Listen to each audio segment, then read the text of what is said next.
Alrighty, it's starting. It's nice to have you, Marcus.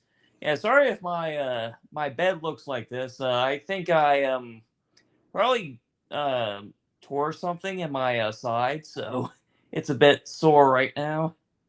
You're good.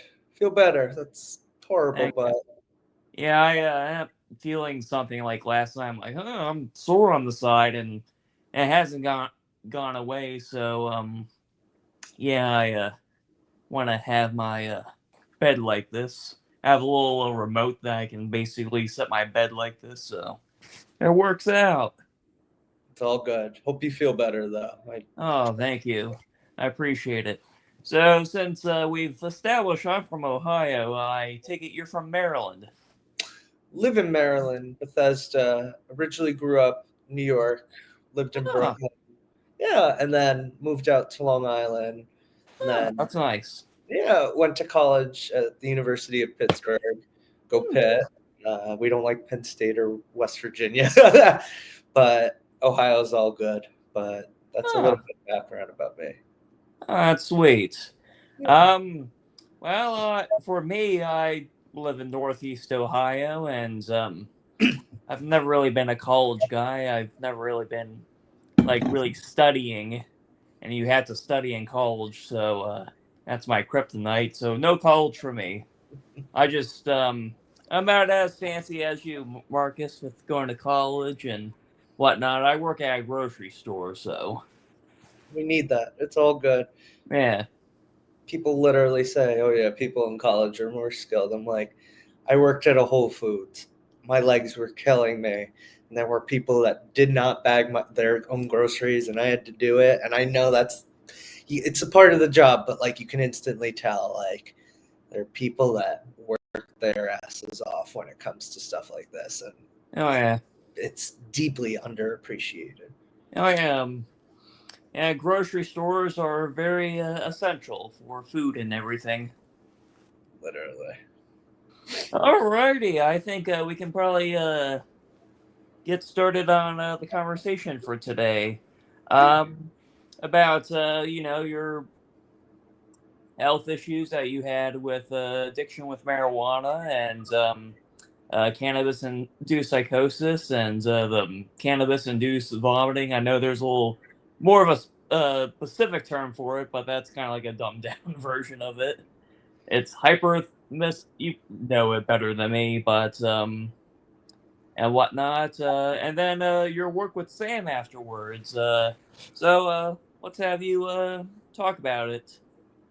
Yeah, sure. So I wasn't really a kid in high school that used drugs or alcohol whatsoever. I was more of the I'm going to go play on my Xbox and play NBA 2K or Call of Duty and just not really like I was an extrovert, but not when it came to parties. Hmm. And high school was a definitely different period than college. College came, I was fine the first 2 years, honestly. I joined a fraternity the second year. It was fine. I didn't show any signs of addiction within myself. But it is important to know my dad is an addict, my grandma's an alcoholic. The whole side of my dad's family are addicts slash alcoholics. My grandma warned me about alcohol, so I was always curious about that. Always aware of that, not curious. And then COVID hit. I lost a friend group. I didn't lose a friend group. They just graduated from college. Hmm. I met like a new friend group.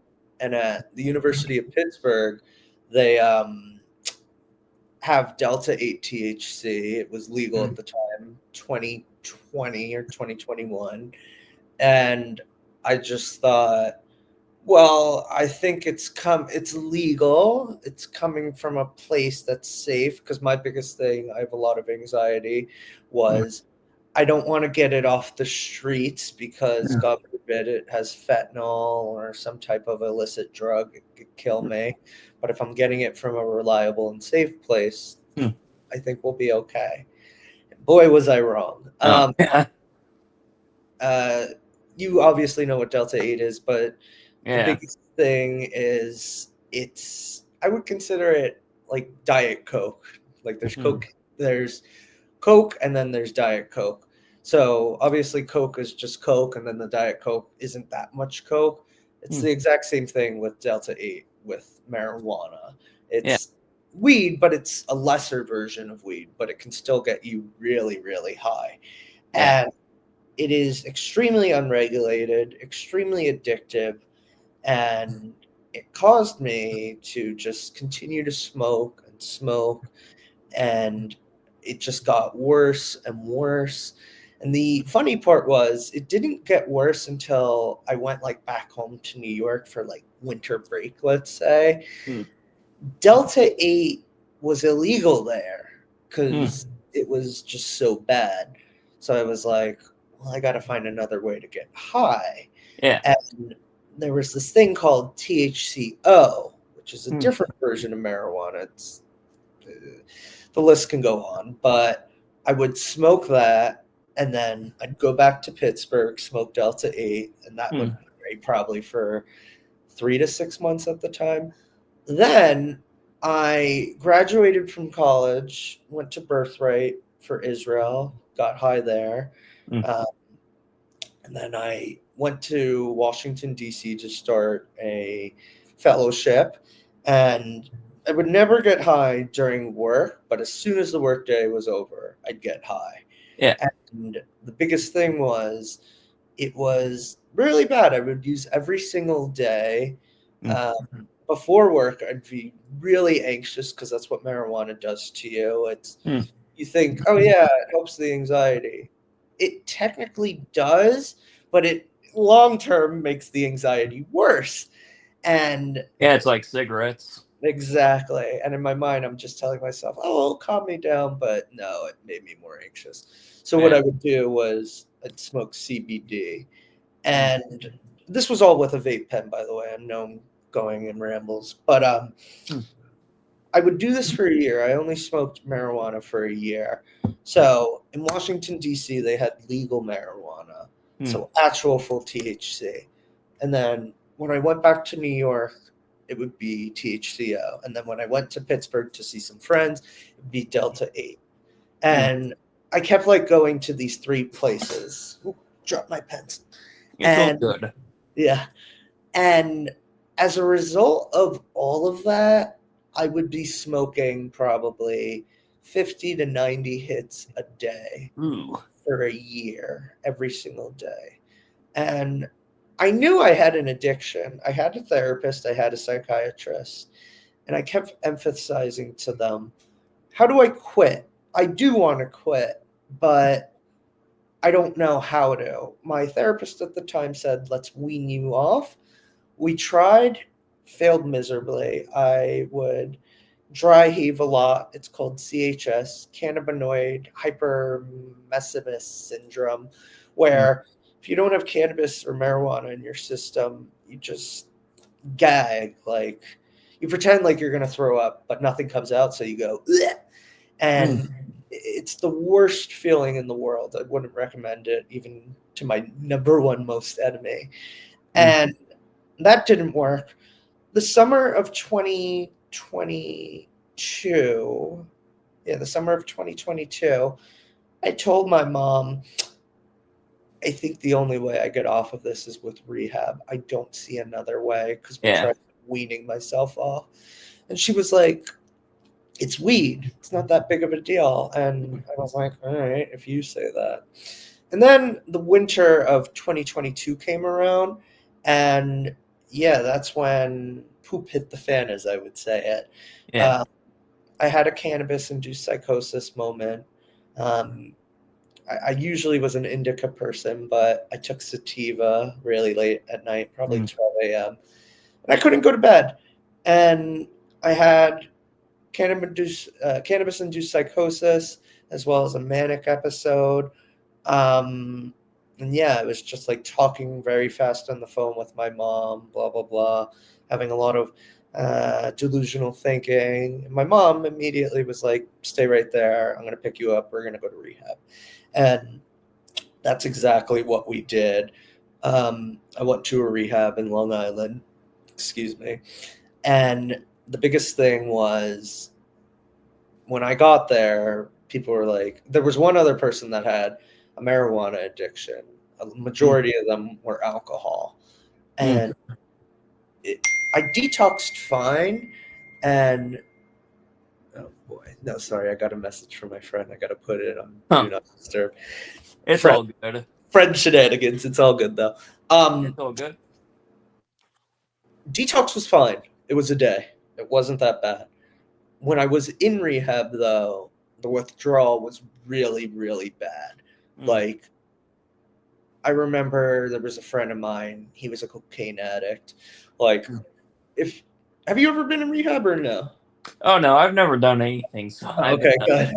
I've been pretty lucky. I know there's myself, and I don't know if you're familiar with Andreas Esteller. He's a Venezuelan guy. He was born and raised in Venezuela, and then I think either in the late 2000s or early 2010s, he came over to U.S.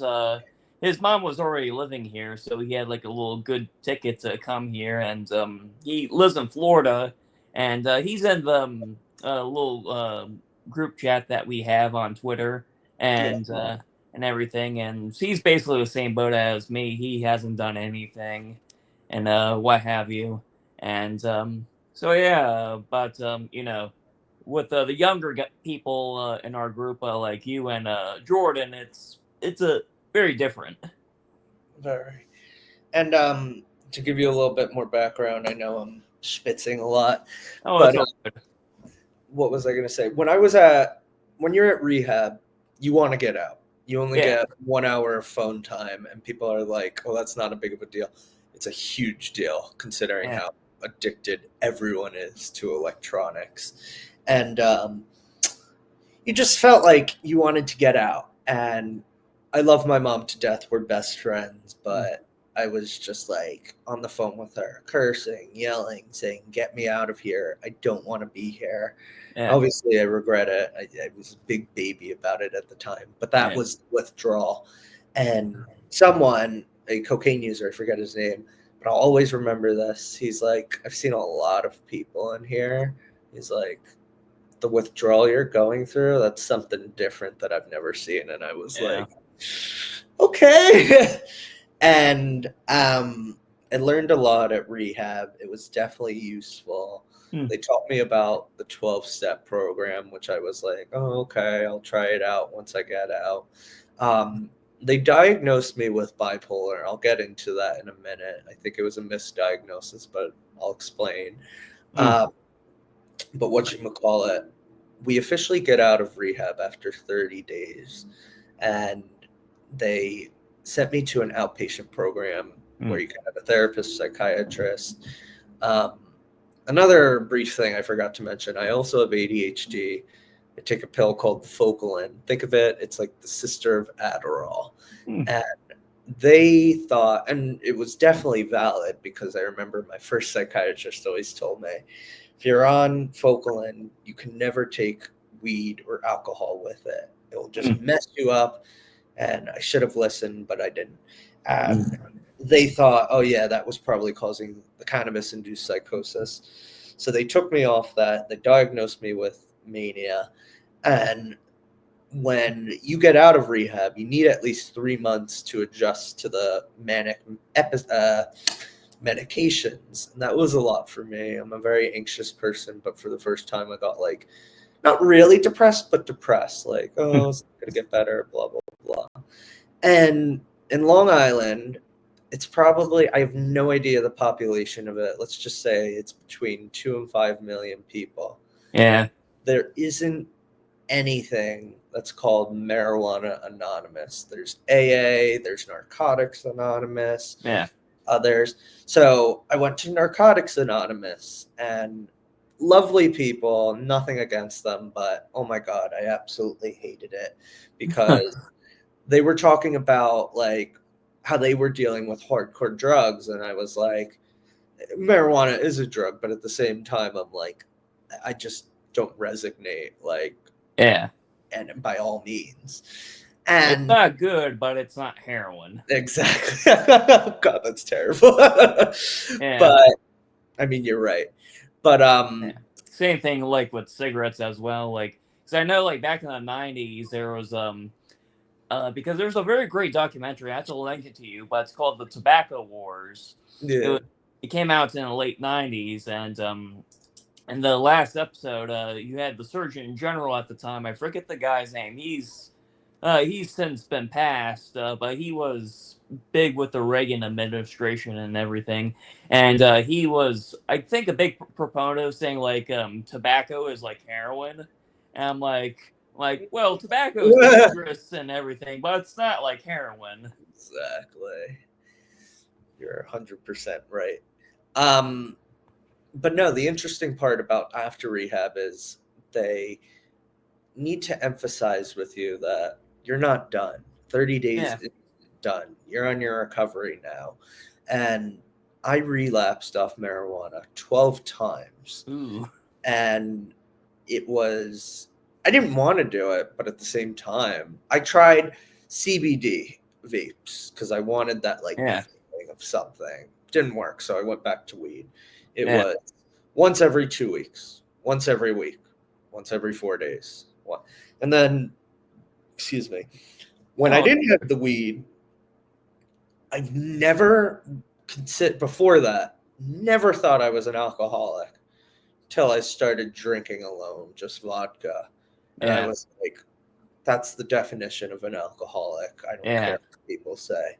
And I considered myself an alcoholic at the time. And I was going to go back. Oh, total backtrack. That's all I good. basically was living in Logan Circle at the time, and there was a lot of weed everywhere, and I didn't Yeah. want to be near there. Logan Circle is like kind of in the heart of DC. So I was like, let's wait till my lease ends, which was the summer of 2023. And I will move to a little bit more outward in the suburb area because, I mean, there's still weed here, but. Yeah. And we decided I'm going to move to a place called Bethesda, Maryland. And that's exactly what I did. I found two other roommates, one who I still live with, one she went to go live in Arlington. And it didn't stop there. I was really like, I really wanted to stop doing this. That 12th time I relapsed, I didn't have fun anymore. I said, what am I doing with my life? Yeah. It needs to stop. It almost killed me once. And whatchamacallit, I get back to the area. I was like, there's two things that you have to do. You have to stay busy socially and you have to stay busy recovery wise. And I do that with like dodgeball and flag football, as well as meeting other people and friends and stuff like that. But then I was like, is there anything recovery wise that can help me? And there was. I just Googled marijuana problem DC, and there's this thing called Marijuana Anonymous at DuPont Circle Club. It's like a 12-step organization. It hosts AA, MA, NA, you name it. And I always joked with my mom, it was terrible.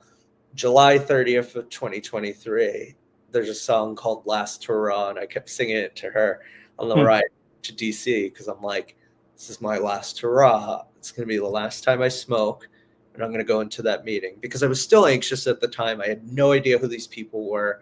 Yeah. And when you're in your first stages of recovery, you are scared. You don't want to do this. You think, oh, it could be a cult. You don't need it. There's so many thoughts going in your head. Yeah, I get high. My mom has no idea. I even used eye drops. And she looked at me. She's like, are you high? And I'm like, did the eye drops work? Did the eye drops work? No. It did. They did work. And it was just terrible. And I was feeling horribly guilty the amount of times I lied to her. So then I go to Marijuana Anonymous, and I'm a very outspoken person. Some people aren't, and that's totally fine. Yeah. And I fell in love with it instantly. And it's not even that. It's also just the people that you relate with.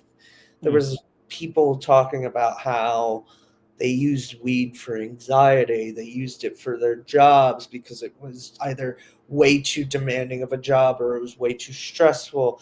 They use it to cope with their feelings. Their friends have used it, so they want to be around people that will include them. Yeah. There's a thing called 12 questions of, are you a marijuana addict? Mm. And once they said all that, I answered yes to all of them.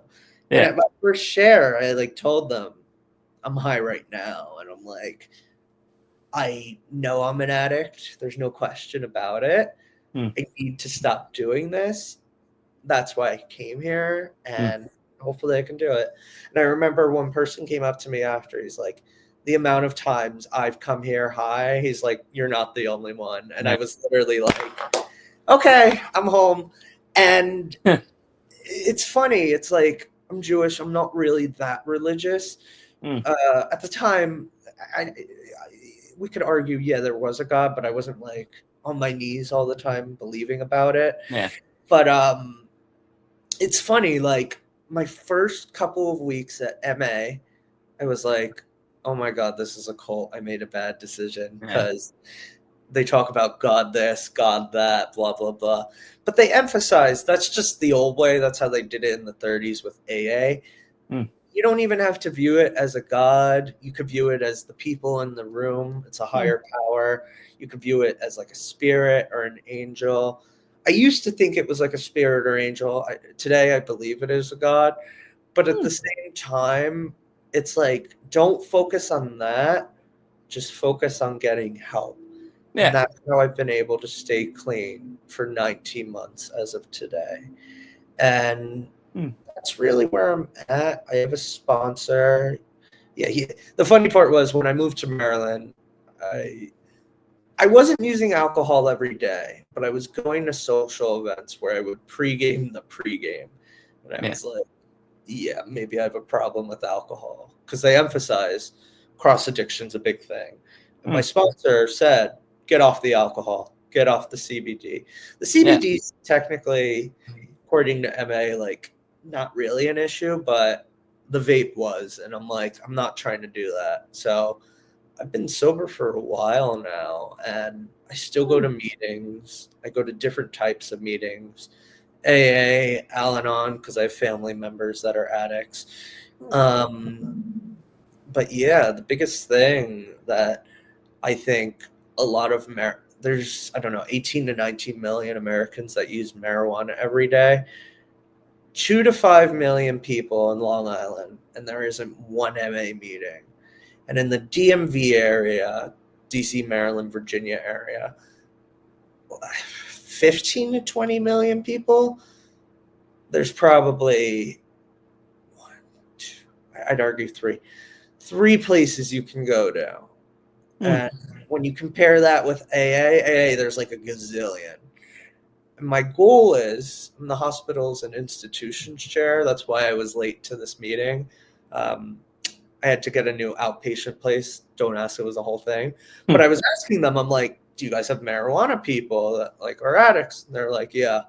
And what I want to do is, it's more attraction rather than promotion when it comes to the 12 steps.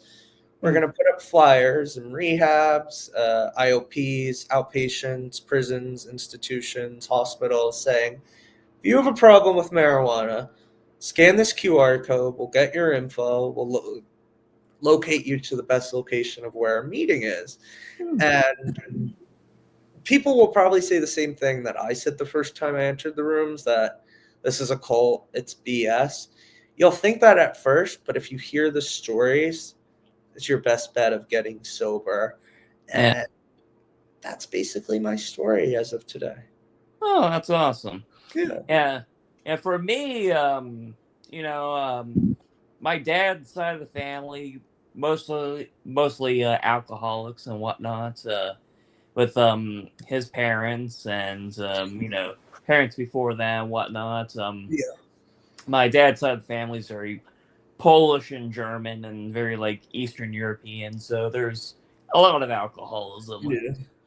It's a stereotype, but every stereotype has some sort of truth to it, so there's that. And my dad's been sober from alcohol since August 10th of 2024. That's awesome. Yeah, he's pretty much the main reason why I never really drank or did any drugs. He still chews tobacco, but one thing at a time.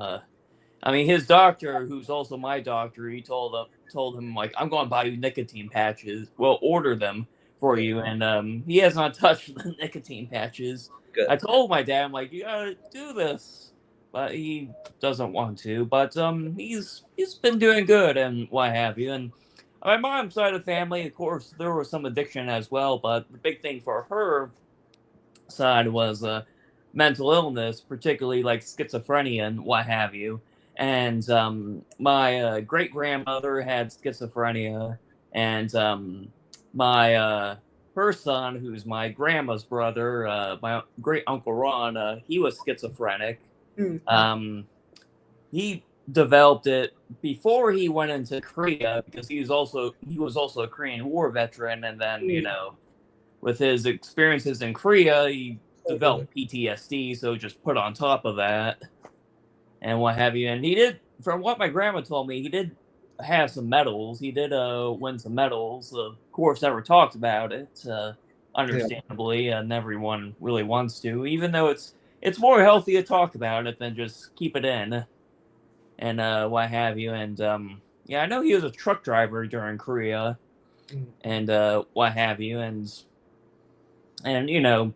since you're Jewish, I don't know if you've had any family members that were victims of the Holocaust or anything like that. We do. And going back to your point, thank you for your great uncle's service. Of course. Korea was crazy. Oh my God. They were talking about using nukes on the Chinese because they just kept coming and coming and coming. And I was like, yeah, God, that must be horrifying. But yeah. And to answer Mao Zedong was crazy, and he didn't care. With him, he was just like psychotic and whatnot, and didn't really care how many people died. He's like, well, as long as we get to our goals, we'll get to them. I know. But answering your question, yes, my mom's dad, aka my grandpa, but he passed away when I was 11. I'm 24 now. He survived the Holocaust. He didn't go to a concentration camp. My grandpa's dad, it wasn't a concentration camp. It was a what are those things called? Was it a ghetto? Yes, a ghetto. Yeah. For like, I don't know, 6 months or something like that.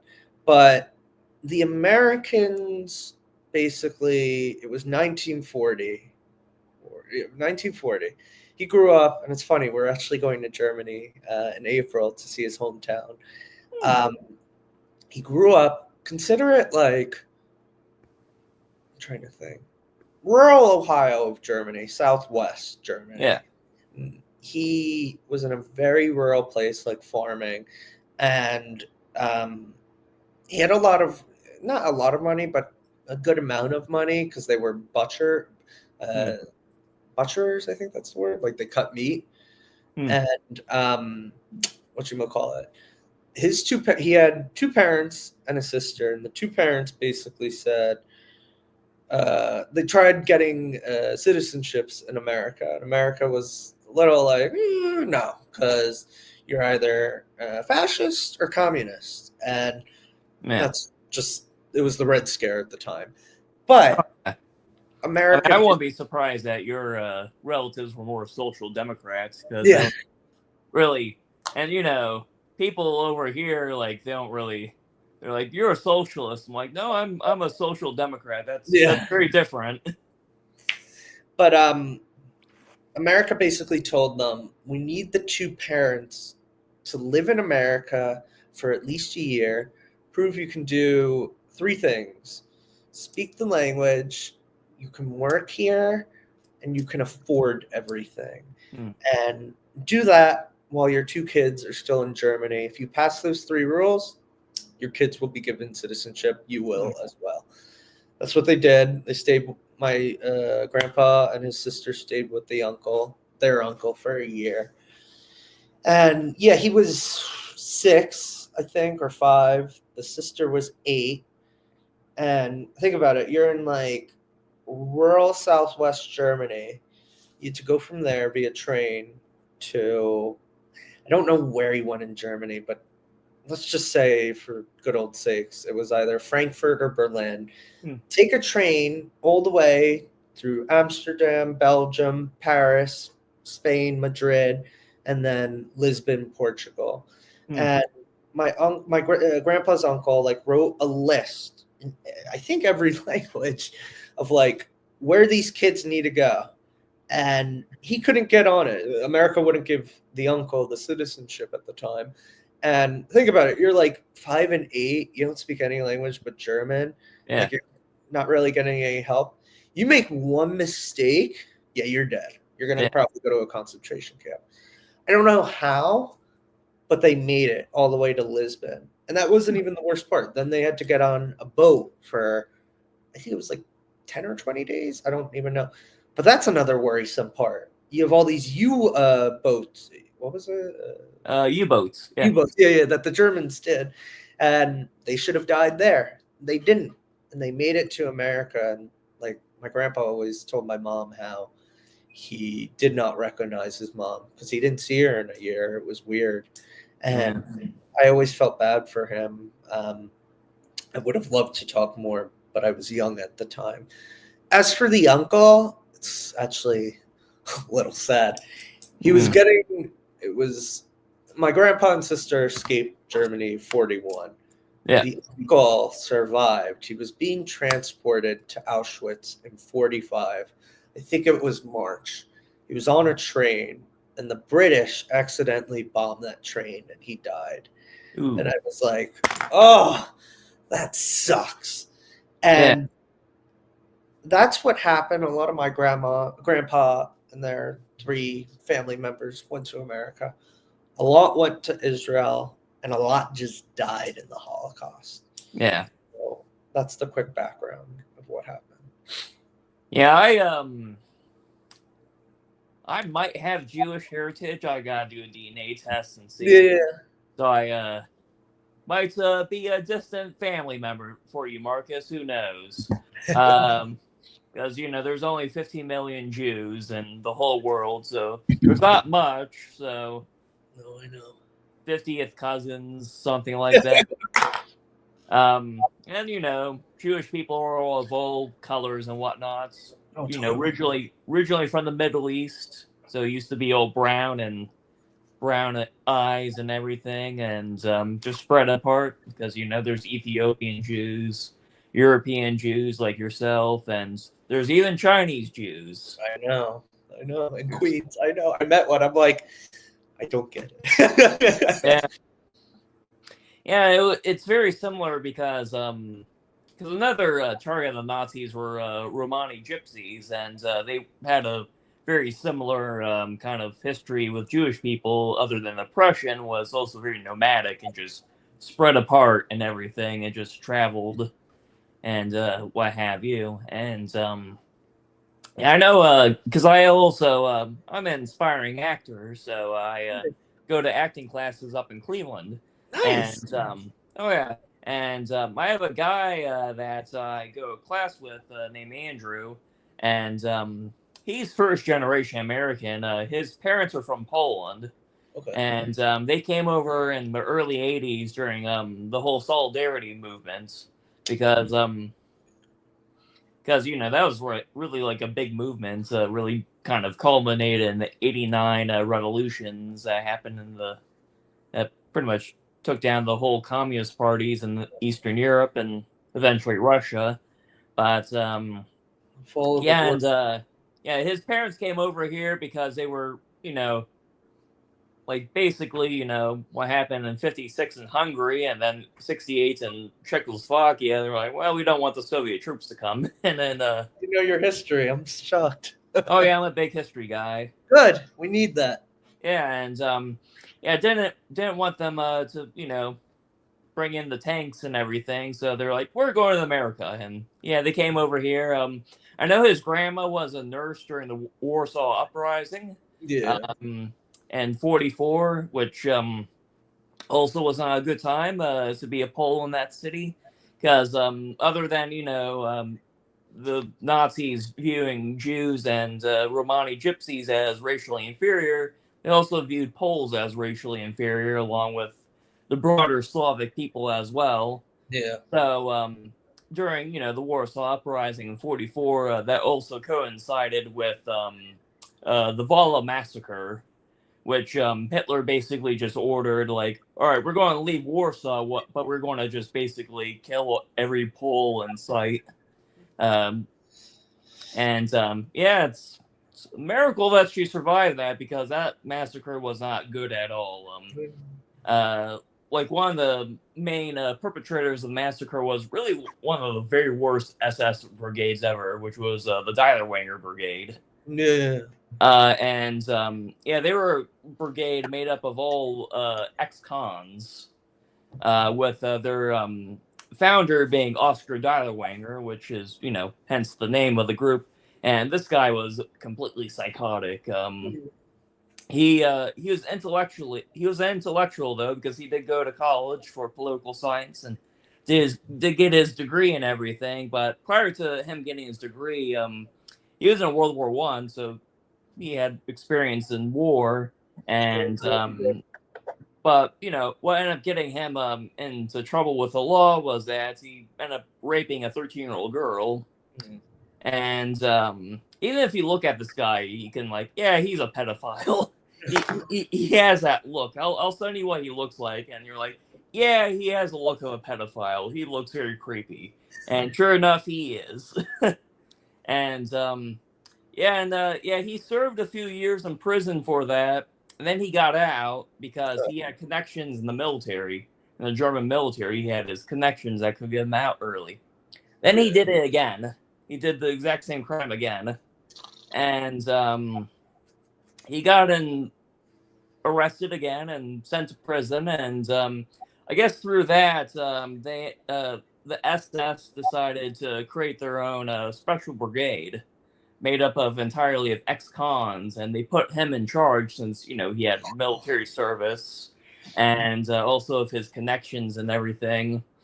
And initially, the brigade was made up of people that had hunting crimes, or poaching and what have you.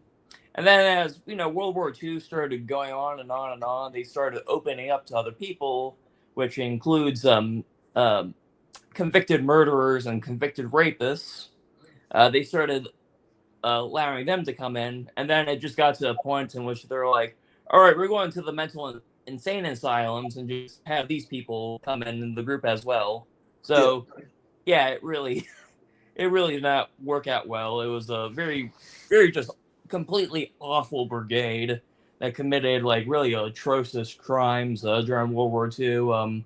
Vala massacre being one of them, and a bunch of other awful things. Dietherwanger, of course, would meet justice because he, when it was obvious that the Nazis were going to lose the war in '45, he basically ended up going AWOL. He just left the brigade. He's like, I'm not going to stay around for this. This is a lost cause. And he ended up going to Belgium, and like the scene from the movie Marathon Runner. I don't know if you ever seen that movie, in which there's a Holocaust survivor there, and she recognized him, and she pointed him out, and they arrested him, and they sent him to a prison in France. And lucky for justice, but unlucky for him, two of his prison guards were Polish. They were Poles, and so, as it seems to what happened with him, that they end up beating him to death. Yeah. Which, I'm not for extrajudicial murder, but for a guy like that, I can look the other way. Yeah. it gets to a point I'm like, all right, you need to die. you can't be around anymore. It's funny. I think the kind of the mystery with it has to do with the French government, because they kind of wanted to protect the guys that did it, so they kind of shrouded in mystery, essentially. But it seems like that's what happened. That the two guards were Polish, and they just beat him to death. I wouldn't And know. yeah, it's understandable, and what have you. Well, since we got to unrelated stuff, You're good. which is completely fine because we could gotta spice it up a little bit, change things up and everything. One big question I like to ask you is, how did you get into Sam? It's a great question. Well, I was staying clean for a couple of months. I was at another company and I loved it to death. But the whole reason I came to DC was to do something political. Excuse me. And I had a friend that I knew from college that was best friends with Jordan. He was telling me, oh, yeah, like one of my best friends works for this weed company. I'm like, what jerk works for a weed company? I'm like, what's this company called? And he's like, it's Sam. I looked it up. I'm like, they're not a weed company. They're a company.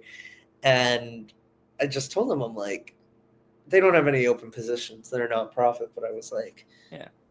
can you reach out? Like, they need more data, a lot more data. Yeah. Like, they had some data, a good amount, but I'm like, more. And they yeah. do. And also, like, a good thing is that since you are a former addict and you've experienced induced psychosis and also the whole chronic vomiting thing, it's good to have you on board, yeah, representative. Exactly. Put a face to the statistics and the studies. Yeah. And I joined as a data and communication specialist. Was really grateful. They didn't have a budget for me at the time, and you got to consider it. Like, they're a nonprofit. People are like, "Oh yeah, it's not that big of a deal." It's a big deal. Fundraising is a huge thing that they have to do with, and they do work their asses off when it comes to this stuff. And I made the impression that, like, look, we got an election coming up for them in Massachusetts, the Dakotas, Florida. Yeah. We could do the legislation in the early part, which we tried, but it was like a lame duck period and nothing was really happening. And I wanted to win the elections, and we did. I basically did a lot of the Friday Facts where we just showed data statistics. We did a lot of advertising in the Dakotas and Florida, emphasizing how marijuana was addictive and bad. A lot of data visualizations were featured locally, federally, newspapers, yada, yada, yada. And not only that, I also did the comms aspect, like the emails you would get, that was me, all the social media posts, stuff like that, where we grew our outreach and tried to just say, look, there's a lot of people that disagree with us, that's the American way. You can disagree with us. That's my phone saying go on a walk every day at 1. But I at first, before I started smoking, I said legalize it everywhere. It will create jobs, which is true. It will help generate the economy, which is true. But there's one thing I didn't realize. I never in a million years thought it could possibly be addictive. And when I went through my episodes of being an addict with weed, and I still am, I did a complete 180 because I was like, this is exactly what the cigarette companies did. And I wasn't alive at the time, where they said, it's safe. You're not going to get cancer. It is not addictive. It's a way for you to stress out, just calm out. And it was a lie. And at the time, a lot of this country believed it was fine. And it's the same thing with weed. It's like, look, I have friends that do just the bongs or the joints. I would argue, yeah, maybe they're safer, but like I wouldn't recommend it, because the whole point of, if it's just like homegrown weed, honestly, that might be okay. If it's like 1 to 5% THC, I wouldn't recommend it, but still going to be people like, hey, this is my personal right, I want to do it. That's fine. I got an issue with when you got companies like Trulieve that are like, well, we're going to represent so many jobs everywhere. And I'm like, that is just complete bullshit. Excuse my Oh, French. oh, that's good. Like, you have vapes that are 90 to 99% Yeah. THC. You have joints that I like. If you recommend, I got into an argument with one person like, "Oh, what would you recommend the THC?" Ideally 1 to 5, but like that's never gonna happen because Oh, you're yeah. right. You do have whatever you can do, but when True Leave is like, "Yo, man, we got a deal, 40% off for 25% flour." Yeah. Well, fun. You're gonna become an addict. Like, Yeah. give me a break. And it's the same with edibles. And it's really a gray zone when it comes to should it be allowed for personal usage. In my opinion, we're in the greatest country in the world. Of course, it should be used. If someone wants to use it, that is fine. However, you shouldn't give it an opportunity for an industry to just come over, take over, put a crap ton of chemicals into it, Mm. and get you addicted to it. Yeah. And look, I've met people in the program that have said even that 1 to 5%, that was still addictive. And Yeah. that like made me say, I agree with you, it is addictive. But you know what? I can't stop someone from doing that because it's their choice.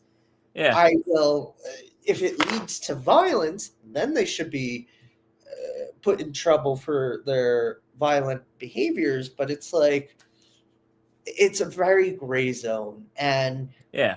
when I Yeah. joined, yeah. Yeah. Yeah. Like, you can't get rid of all the ills of the world. You can really only minimize them, essentially, because human beings have just an internal drive for freedom.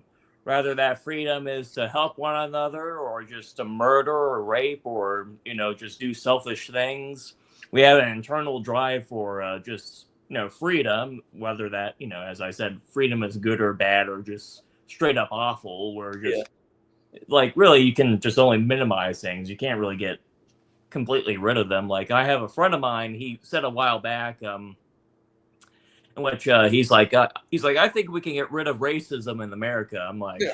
Me too. like, Good luck, though.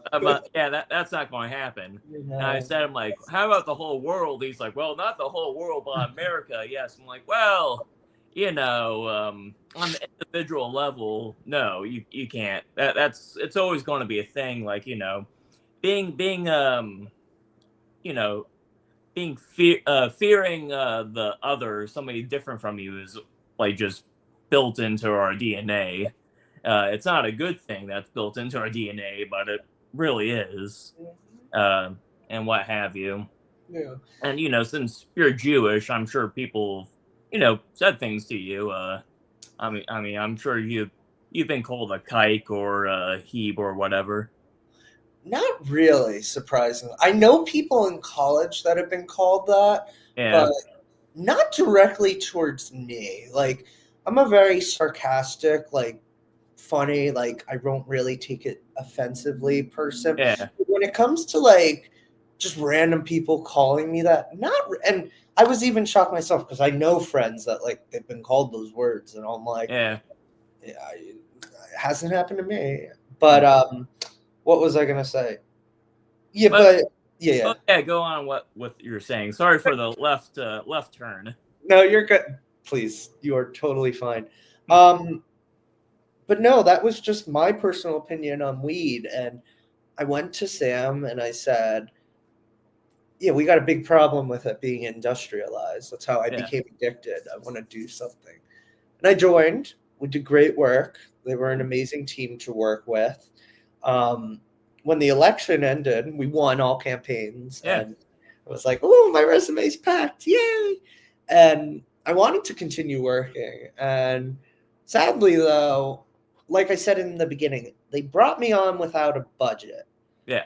And they unfortunately had to let me go Hmm. late November because they were like, we need someone that does policy. The election's over. We need someone that does policy work. Yeah, It sucks, but yeah, it's a business.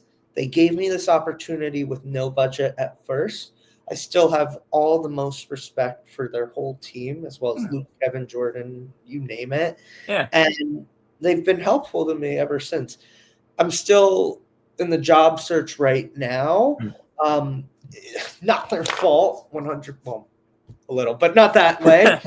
It's more what I was going to do initially was, okay, let's go to SAMHSA. Let's work for NISDA. Let's do something where I did something at SAM. I want to help other addicts say, hey, MA exists. Hey, I'm a statistician. That's what I studied at Pitt. Look into more data points, look into more ways of how we can help people. Then Trump got elected. I was like, yeah, we're fucked. And it sucks because I really wanted to do something like that, but I can't. He cut 50% of SAMHSA. They did a federal hiring freeze. So I'm like, all right, we're just going to have to go in the private sector. A lot of the private sector right now has federal contracts in the DMV area. And I'm like, crap. I'm fine money-wise, but it's just kind of like, what do I do? And I've talked with so many people in the medical field. They're like, you're probably going to have to work for like state addiction healthcare places, but that requires me, like, there's one in New York. It's like my dream job, but I'd have to live in Albany. And I'm like, I don't want to live in Albany. It's Albany.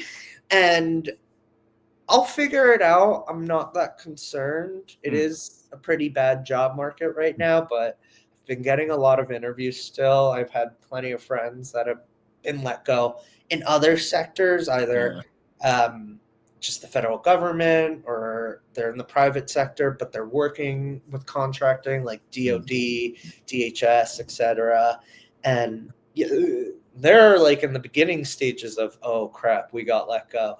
We're probably 3 or 4 months into unemployment where we're still getting interviews and everything's going all right.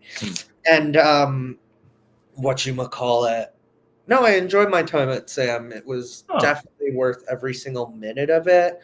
The plan was going to possibly work for, I wanted to do DEA or HHS with SAMHSA, but with federal cuts, it sucks. And that's the thing that really disturbs me about this current administration is the fact that Trump really argued with two things at the border: the immigrant crisis, which I'm not going to get into that. I see his point a little, but with my grandpa being a Holocaust survivor, I'm like, these people are fleeing because the U.S. literally gave billions to trillions of dollars to South American dictators, and that's what started the drug wars. That's what started cartels, and I can get into that whole spiel. But the other part that Trump mentioned was the flow of fentanyl and opioids coming into this country, which he's 1,000% right.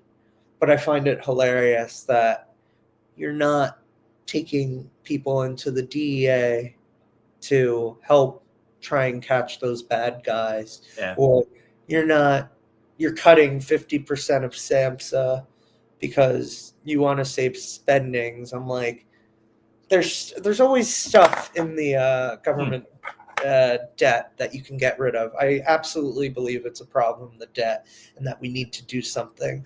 But the approach that he's taking when it comes to SAMHSA not doing and having a federal hiring freeze and getting rid of all these workers, I'm like, that is not the right way to go. And substance abuse is going to get much worse.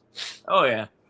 Just we have to wait until 2028 until hopefully this gets better. I don't know. I mean, I don't want to be as people on the internet like to be called a doomer, but like I want to see some hope happen and what have you. And it's very different from the GOP today compared to the early '80s. Because I don't know if you ever seen that clip, which it was for who's going to be the nominee for Republican frontrunner in 1980, and it was like Reagan versus Bush Sr.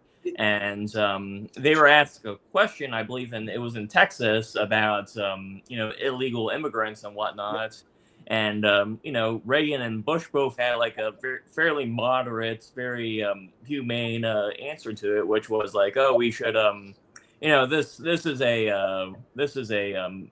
you know a workers issue that they have in Mexico right now.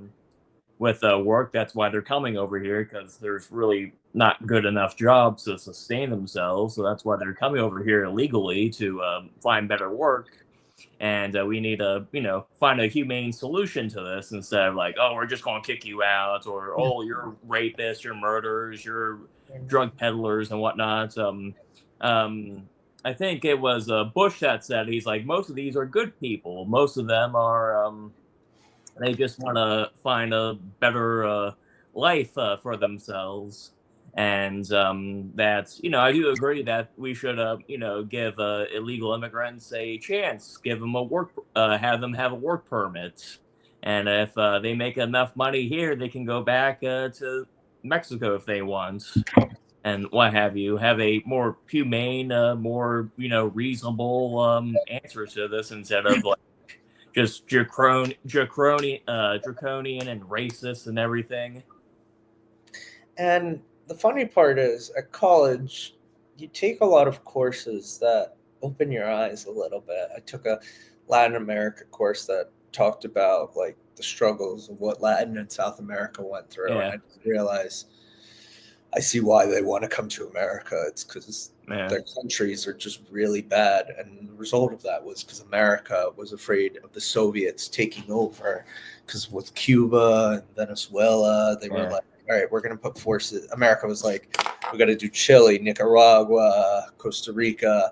And that resulted in so much else. And then I took a course called Dimensions of Racism, or as Republicans would love to say, DEI. And it's like, I learned how it was majority Black students. They were just taught. We were like, first question, first class. I'll never forget this. What was the first time you experienced racism? And it wasn't me, but I remember I said like, oh, I was at a Jewish, like not a Jewish school, a Jewish town. We had one Black guy. He was my best friend in elementary and middle school. His name is Matt. And like, he was just sitting alone in the other table, and I invited him over. Like, we made a friend group, and he was sitting alone because it was like white people and Black people. And then there was another Black student. It was like, grew up in Jersey or Dallas, Texas. Family was as wealthy as mine. He's like, dad's driving the car, mom's on the right, he's in the back, sister's on his right. Cop pulls them over. Done nothing wrong. Cop stops yelling at him like, do you have gun? Do you have drugs? I'm like, holy shit, this actually exists. And those both courses taught me a lot about who really people are, regardless of their race. And I get it when it comes to President Trump saying, oh yeah, a lot of these illegals, they're like bad people. They're going to do bad things to this country. It is just not true. They are fleeing and trying to escape from horrible situations that they were in. There might be a very slim chance that some of them are bad people. But like my grandpa, when he came to this country, no English, just learned German. He experienced the exact same type of treatment that African Americans treated. He was made fun of because he didn't really speak English well. They would call him, I forget what they call him, it was either socialist, Nazi, or commie, and it was rude. It was like, WTF, you're bullying him. Or kraut, or yeah, exactly. Or whatever. And he, he just worked his way, did everything he can, went to college. He ended up being an engineer that helped NASA.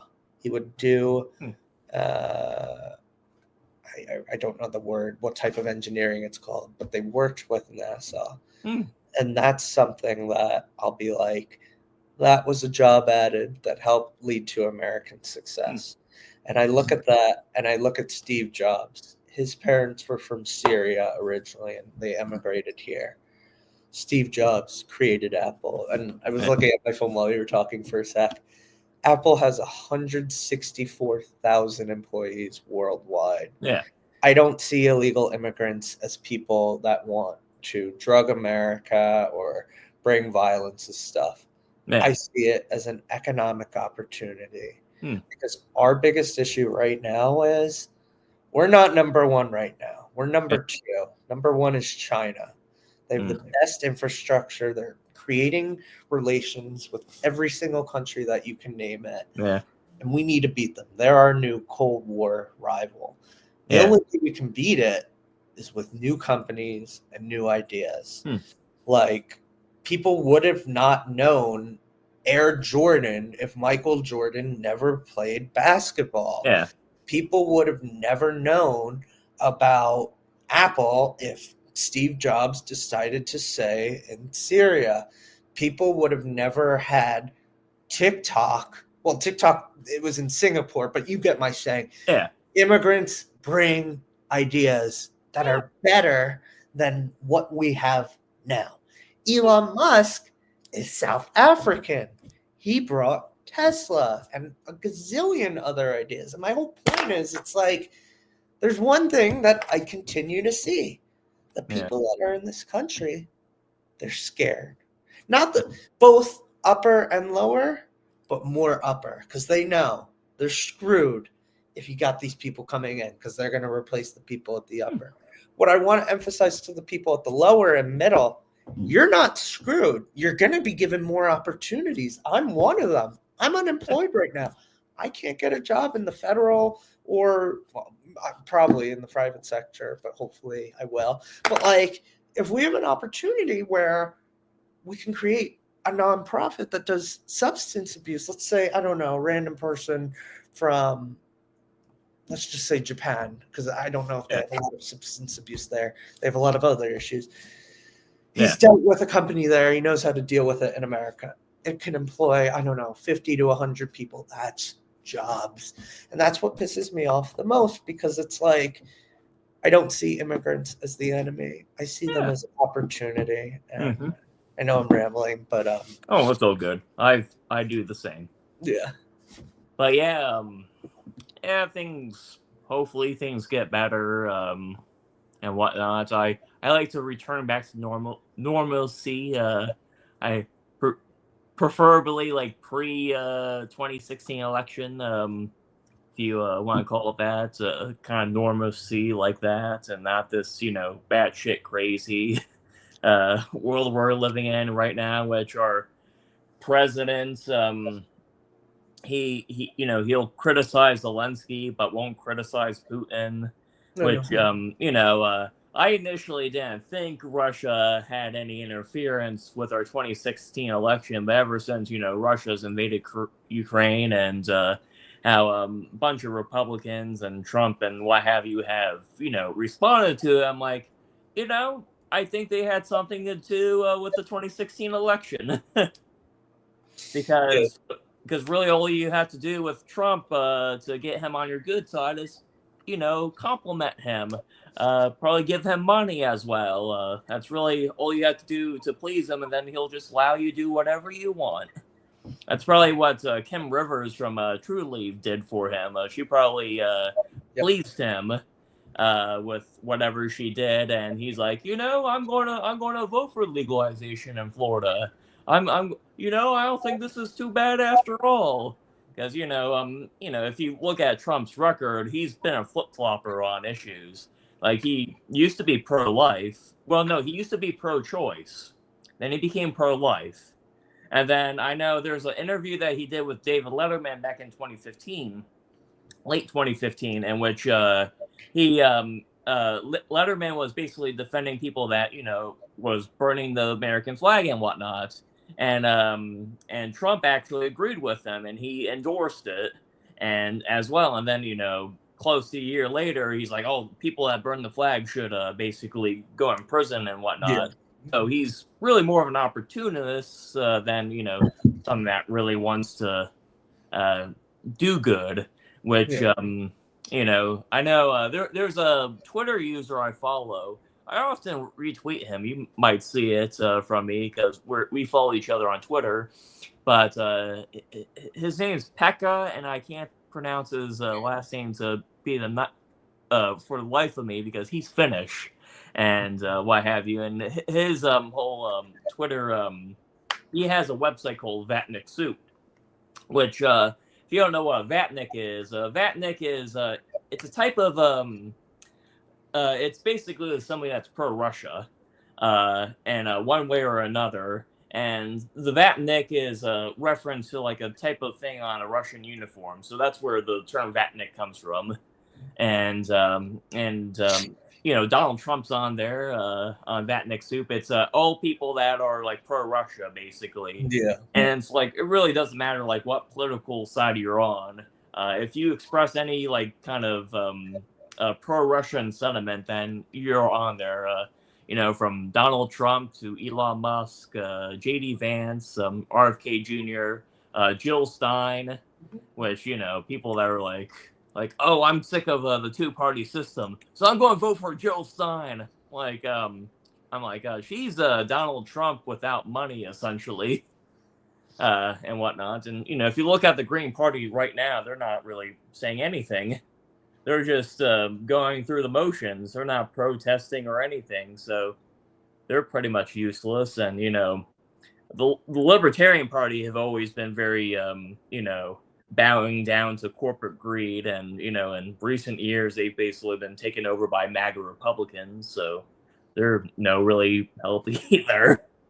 And what have you. And then the DSA, the Democratic Socialist Parties, are basically just run by tankies, which I don't know if you know what a tanky is. So you know what a tanky is. So yeah, they're because when Russia invaded Ukraine, they condemned it and whatnot. Then there was something else, and there was a twist in there. They're like U.S. should leave NATO and everything. Like, wait, what? Trying to blame NATO for Russia invading Ukraine. I'm like, that's not true. That's not what's going on here. Russia's problems is Russia's problems. They they have a very bad history with authoritarianism and just violence and what have you, and that's something that they need to deal with. I made a post on Facebook that Russia basically needs to go through Nazi Germany kind of regulation on their whole history and what have you, because just the awful things that have happened throughout their history perpetrated by their leaders and everything. And even though they were our allies during World War II, they pretty much committed a lot of the same egregious crimes as the Nazis and Japanese, and what have you, with just mass rape, mass murder, genocide, ethnic cleansing, deportations, even because a lot of people want to just praise the Soviets for they killed the most Nazis, they suffered the most during World War II. Well, what was happening between 39 and 41? Mm-hmm. They were collaborating with the Nazis. Yeah. And there was even a moment in which there were talks between the Soviets and Nazis and having the Soviet Union join the Axis powers, which a lot of people don't know about that. But yeah, I'm not talking too much. They're making my throat sore. But yeah, they were big enablers of the Nazis basically during World War II and even before, because some supporters of the Soviet Union or communist adjacent and whatnot, they'll try to say, I'm like, the Soviets proposed to have a anti-fascist coalition with the West against the Nazis before they signed the Molotov-Ribbentrop Pact. But they're like, the West, they denied this alliance. It's like, well, why did they? Well, the Soviets essentially wanted to annex Poland. That's what they wanted to do. And of course, the West did not want that. Yeah. They're like, yeah, we're not allowing you to have Poland. So the Soviets, Stalin and all of them were like, well, if they're not going to allow us to have Poland, and Nazi Germany also wants Poland, we're going to cut a deal with them. Exactly. and what have you. So yeah, Soviet Union. The only good thing that the Soviet Union ever did was end. And that's the only good thing it did. It was end. It's true. I And actually, sorry for interrupting. I have a gym trainer appointment at 1:30. That's why I was like, oh shoot. Ugh. oh, that's all good. If you want to do this another time, Sure. it's perfectly fine with me. Um, I had 40 hours this week because I had a coworker on vacation, and my boss told me that it'll be less hours for next week. So I might have a few other days off next week, and we can probably do this again. I'm usually off on Wednesdays, anyways, because that's my acting class nights. Anyways, and that's about an hour drive to Cleveland Yeah. and what have you. So I usually like those days off. So yeah, if you want to do it on next Wednesday, again, we can talk more about the issues with marijuana legalization if you want to do that. I'll look at my calendar. Next Wednesdays are usually good for me, but I'll reach out to you. I'll figure it Oh, out. that's fine with me. Alrighty, I'll end this video here and probably be a part 2 in the near future.